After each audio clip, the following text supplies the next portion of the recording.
Magandang araw po, welcome po sa aking channel, Love9 TV.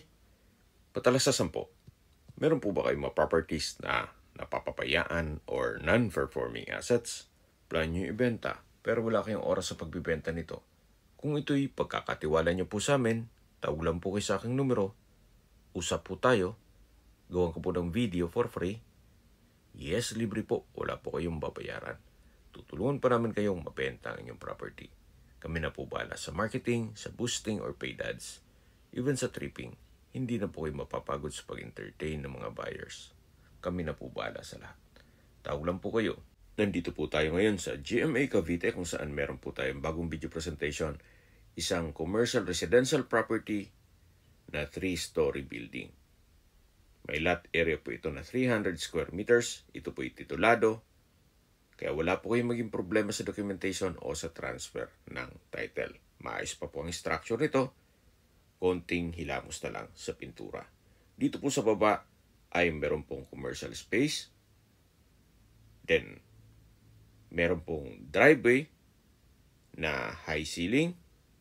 At sa dulo po nito ay may warehouse.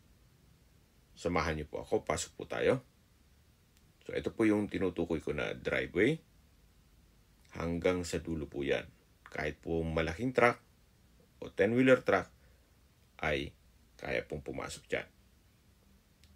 Then dito po sa side na to ay meron pong mga rooms, may office na possible din na paupahan nyo once na ma-acquire nyo ito. Ang kagandahan po dito sa property, ito'y owner's built kaya hindi po tinipid. Then naka-design to para sa 4-story na kung saan may roof deck po sa taas na pwede pong gawing events place. Yan po yung mga rooms na yung isang kwarto ay ginawang office, yung sa dulo ay commercial space, at yung iba naman ay ginawang stock rooms.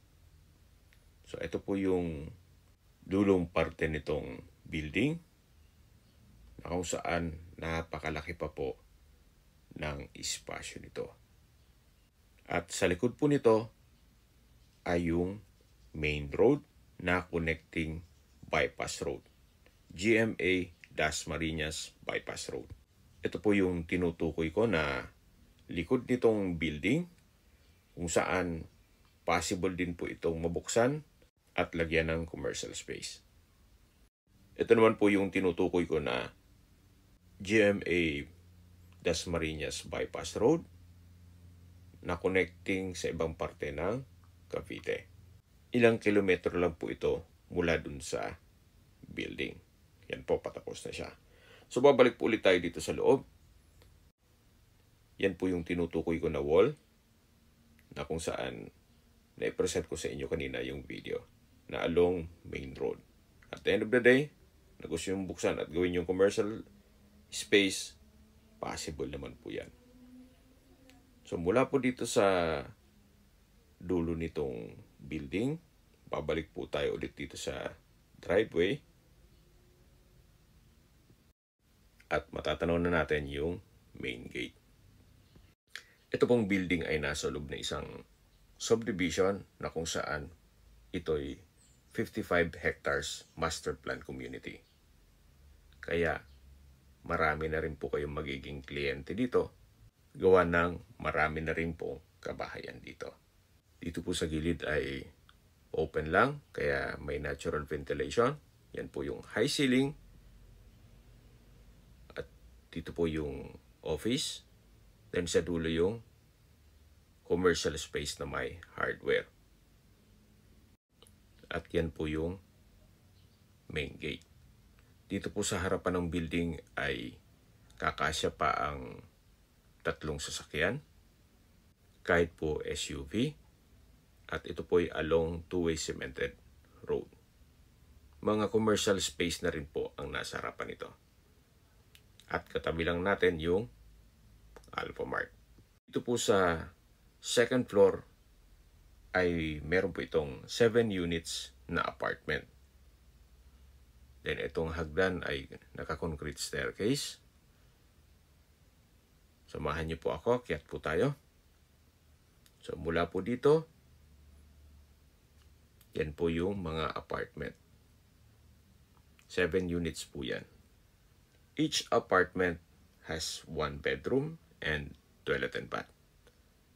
At paumanhin po kung hindi natin mapapasok gawa ng okupado po lahat. Kumbaga privacy po sa mga nangungupahan. Mula po dito hanggang sa dulo po yan. Ang kagandahan po dito sa apartment business, ito po i-fix ang income nyo. At syempre, kahit ipamana nyo pa sa inyong mga anak o apo, basta ito'y well-maintained, tuloy-tuloy po ang income dito. Nandito na po tayo sa dulong parte nitong hallway kung saan matatanaw na natin yung last unit na apartment. Yan po, tunghayin nyo po. Bago tayo tumaas sa 3rd floor na kung saan meron pong roof deck doon at pwedeng gawing events place. Matatanaw na natin yung hagdan. Papunta po yan sa 3rd floor. At yan naman po yung way papaba na. At dito naman po yung 1st and 2nd unit. Hanggang sa dulo po yan. So, akyat po tayo para check natin yung roof deck. Hanggang dito po, ito pong staircase ay konkreto. Then, meron pong metal railing. Napaganda po ng disenyo nitong building. At samahan niyo po ako, akyat po tayo. Dito po sa roof deck ay marami pa po kayong pwedeng i-project. Actually, naka-design to hanggang 5th floor. Ito po yung tinutukoy ka na pwedeng gawing events place. Then, meron pong overlooking view ng mga magiging kapitbahay. At marami na pong kabahayan dito sa paligid. Kaya po nang sabi ko sa inyo kanina, itong pong subdivision ay 55 hectares master plan community. Yan po yung Alphamart.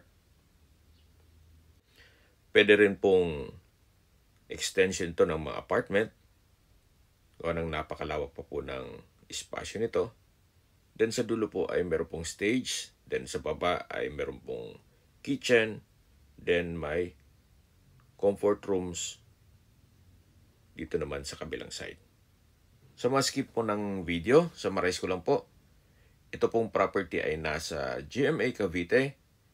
Ito po ay 3-story building na may commercial space sa baba. Then may 7 units apartment sa 2nd floor. May lot area po ito na 300 square meters at sa dokumento naman nito, ito po'y titulado. Kaya wala po kayong magiging problema sa documentation o sa transfer ng title. Sa distance, location at travel time portion na po tayo. Mula po sa bayan mismo ng GMA Cavite, ang distance is 3.7 kilometers at ang travel time is 8 minutes. Mula naman po sa Carmona Exit, South Luzon Expressway, ang distance is 19 kilometers at ang travel time is 33 minutes.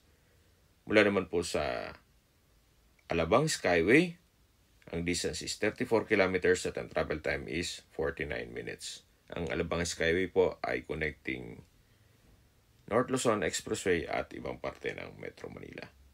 Mula naman po sa Tagaytay, Rotonda, ang distance is 32 kilometers at ang travel time is 44 minutes. Kung manggagaling naman po sa Manila o sa airport, ang distance is 43 kilometers at ang travel time is 55 minutes. Okay, sa presyo na po tayo. Binebenta po ito ni owner sa halagang 11.8 million pesos net.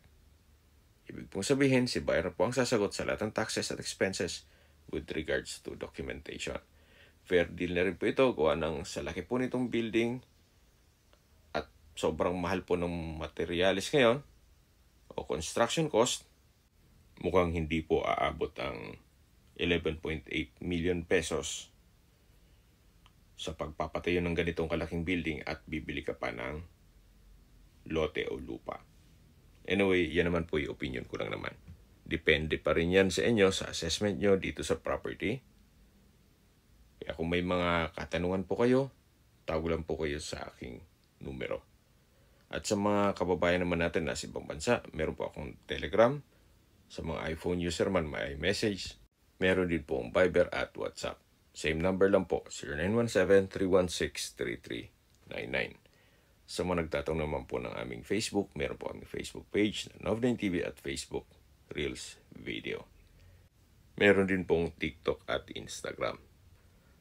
May ibang YouTube channel kami na The Nov9 TV channel at Nov9 TV Listings. Sana po naibigyan nyo ang video presentation. Pag-like and subscribe na po sa aking channel para ma-update din po kayo sa aking future listings. Kung sakali po hanap nyo yung mas malaking sukat na lupa, meron din po kami ibang listings na pwede nyong pagpilian. Huwag po kayong mag-atubiling tumawag sa amin, then let us know your budget para malaman namin kung anong property pwede namin i-alok sa inyo. Sa lahat pong viewers, subscriber at nagtiwala po sa amin, salamat po sa suporta. Ingat po kayo lagi at ating pamilya. Maraming salamat po.